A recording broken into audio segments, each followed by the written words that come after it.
The Elder Scrolls V Skyrim. It's a game that everyone has heard about and nearly everyone has played. Skyrim was my favorite fantasy RPG for many years, and the same is true for many people. Nowadays, people are more critical about the game, and many more have been critical about the decisions Bethesda would make in the later years, such as continuing to re-release the game. Only a couple years later, the 5th edition of Dungeons & Dragons would release, and it would take off in popularity to such an extent that it would change the face for TTRPGs. For many people, going into D&D for the first time, their main experience with RPGs came from Skyrim. Unfortunately for these new players, the way that you play D&D is very different than the way most people play Skyrim. You can find many different RPG horror stories on the internet that are focused on what can go wrong when Skyrim players bring that game's mentality to D&D. Killing random NPCs, stealing everything they can get their hands on, and main character syndrome are just a few symptoms of this phenomena. But what if it didn't have to be a horror story? What if we could bring the best parts of Skyrim into our games of D&D? What can we learn about what works in one game and bring it into the other one? And before you ask, yes, this was just an excuse to talk about one of my favorite video games on my YouTube channel. Let's get right into it. I feel like when most people think of Bethesda RPGs, one thing comes to mind first: freedom. The ability to go in any random direction and start any quest to enter any dungeon.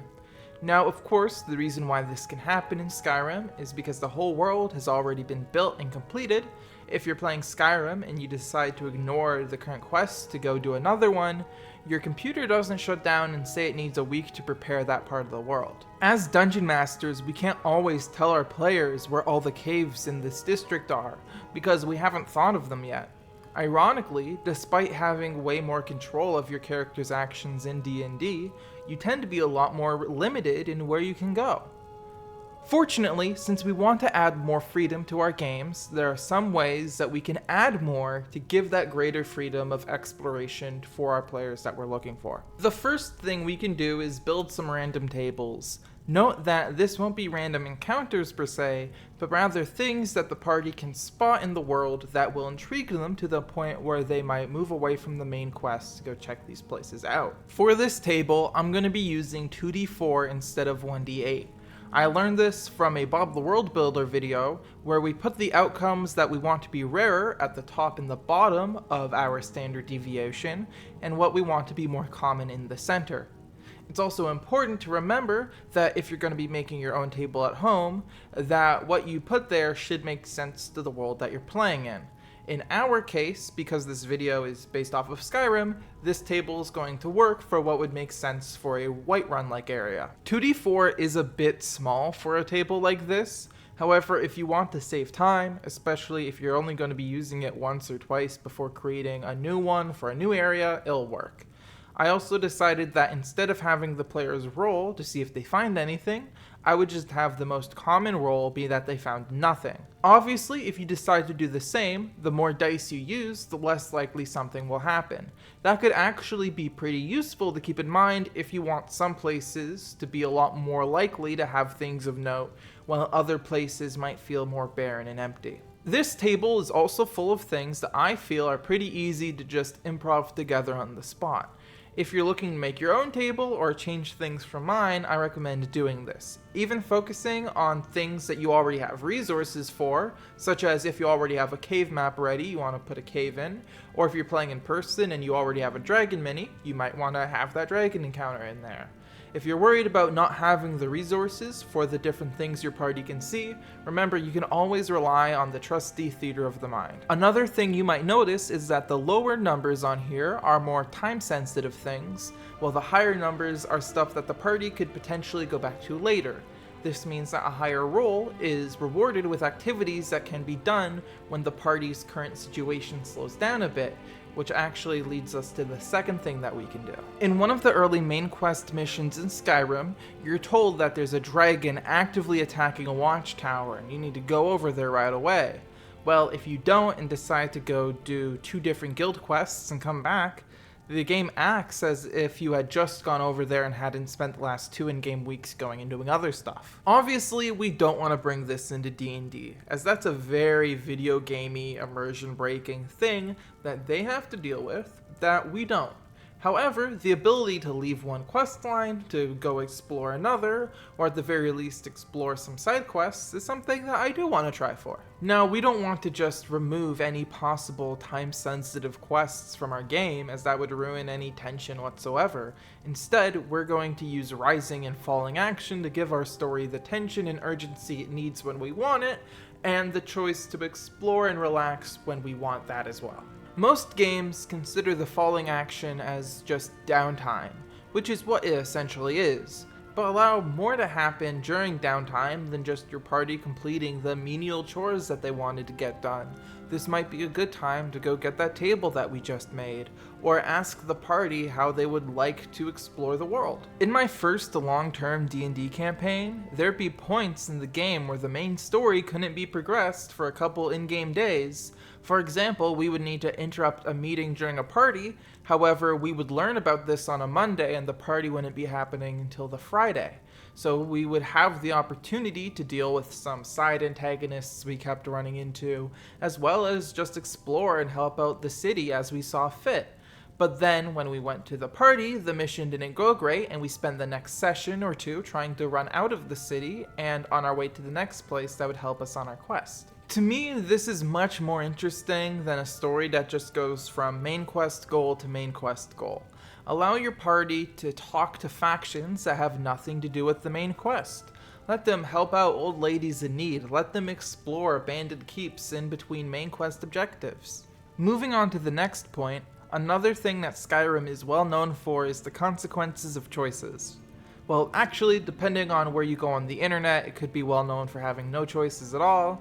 And yes, Skyrim is definitely not the most choice-dense Bethesda game, but consequences of choices are all throughout the game. Just some examples. In the quest My Time of Need, depending on how you finish this quest determines if this character remains working at the inn. If she doesn't, the innkeeper will later let you know that she's been struggling without her help. You're also blocking yourself out from being able to get a drink just by sitting down at this inn. However, if you don't go fight these guys, you're actually missing out on unique weapons and armor that you can't get otherwise. The Clavicus Vial quest not only determines the outcome of this dog, but also makes you choose between 2 magic items, blocking off access to one no matter what you do. In the main quest, The Fallen, you are a mediator at the table between 2 main rival armies in the game. You can choose to give both sides a fair deal, or to give one side better land. Doing this quest changes the Civil War questline, as you can give one side holds that they wouldn't otherwise have. On top of that, you can just skip doing most of this quest if you've already done the Civil War questline. The world of Skyrim is bent and twisted by the actions of the player, and yet sometimes we forget to show that in our worlds of Dungeons & Dragons. Yes, the party acts in the world, and those actions have an effect, but for a lot of games, the party are just going from quest to quest, and while the outcome of those quests are felt in the game world, rarely do the party feel like those things could have gone another way. For us, we want our party to feel and remember their actions, and go into situations knowing that there are different outcomes. The first thing we have to do is the most obvious. Write adventures that have choices that feel like they have a real effect on the world. You don't need to come up with every possible outcome your players might be able to figure out, but if you have an A outcome and a B outcome, and know the consequences of those outcomes, you can easily improv other endings depending on what the party do, which leads to the next point. Ending a quest with one of 2 outcomes isn't enough for your party to feel like what they did had an impact. You actually have to show them the impact of their actions. Let it be something that they have to face every time they enter town. Whenever they meet with their favorite NPCs, they see whether what they did was a good thing or a bad thing. Consequences don't need to just come from the end of quests either. Things that the party do throughout a quest can have an impact later on in that same adventure, or later on in a different adventure. I'm going to quickly create the base of a Dungeons & Dragons adventure based off of a quest from Skyrim. I'm going to show how the multiple endings the party might come across happen, and how they might affect the party in the future. For simplicity's sake, I will use the same names of things from Skyrim. Blood on the Ice is one of the best quests you can do in Windhelm, if not all of Skyrim. It's the classic murder mystery story, but it's one of the few quest lines where you get more to do if you do it wrong. It starts with the party seeing a crowd surrounding a dead body. By this point, the party may have already heard rumors of a serial killer loose in the city. If not, this is when they'll hear about it. If the party asks the guards at the scene, they will reveal that they are aware of the problem, but are too busy dealing with the current war to do anything about it. Now it is up to the party to take initiative and do something about the situation. Now in Skyrim, you can wait literal in-game months, and no more victims will show up. But if you run this quest in D&D and the party choose to ignore it, have discussions of more people being murdered be heard when they return to taverns. Remind them that they chose inaction. If they decide to take the quest, it won't be far off from a regular murder mystery, but for the sake of time, I'm going to cut right to the end. As the party gather clues, they reach the point where they have enough evidence to point to someone as the suspect, but that evidence isn't strong enough for the party to be certain of this person's guilt. Either way, they know the killer is likely to strike again soon and may not have enough time before another life is taken. If they opt to quickly present their findings to the guards will accept this conclusion and throw the suspect in jail. Reward the party for completing the quest. Let them feel good about their accomplishment. Maybe even let them to do another quest, but when they return back to town, another life has been taken. Personally, I would make this most recent victim someone the party may have known or liked on some level. Really rack on that guilt of being too brash to save them. Let them feel the consequences of making the wrong call. Oh, and if they just spoke to the suspect and asked them questions, they would have been able to point to the murderer and prevented that next murder. I like this personally because the outcome of the choice isn't clearly defined before they have to act. They know there could be consequences, but have to discuss with each other what risks they're willing to take, whether they think it's more important to protect the innocent from crime or to protect the innocent from the law. And you can really make the consequences of their failure sting for as long as you want it to. If this NPC was a shopkeeper, maybe you have that shop closed down because there's no one there to run it anymore, and now the party can no longer get whatever that NPC offered. Maybe they played music in the inn that the party visits a lot. For the next couple of times they go, describe the quiet feeling they get as they enter. When the inn finally gets a new musician, describe how the music doesn't sound like it used to.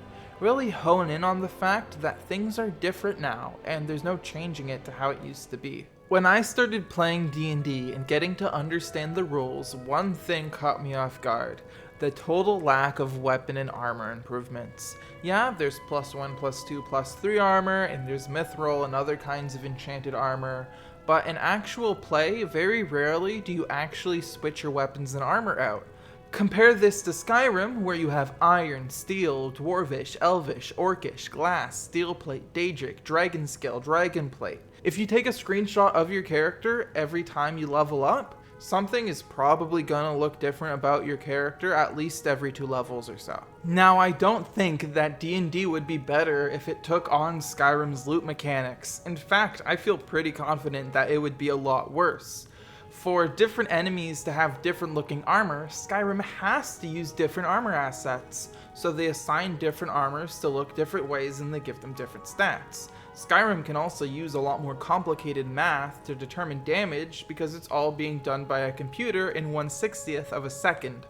Dungeons & Dragons, on the other hand, not only is all the math done in the players' heads, but this game is one of the most simple TTRPGs in a D20 system. A +1 in Skyrim is probably going to have no effect on your armor, but a +1 to armor class in D&D is a big difference. As well, D&D doesn't need a lot of different armor stats because it's all in your head. You can describe your armor however you want to describe it. However, I really want to try making getting new weapons and armor a lot more common than it currently is in D&D. I think if we do this right, it will create an interesting dynamic where the party look like a walking history of their adventures. The rogue wears a cowl of an assassin that they hunted down. The fighter carries a longsword of a bandit that nearly took their life. Of course, if we're going to be making these items more common, we need to nerf them. Firstly, because upgrading weapons and armor too quickly will make the martial classes overpowered too quickly, but as well, we will very quickly run out of items to give them.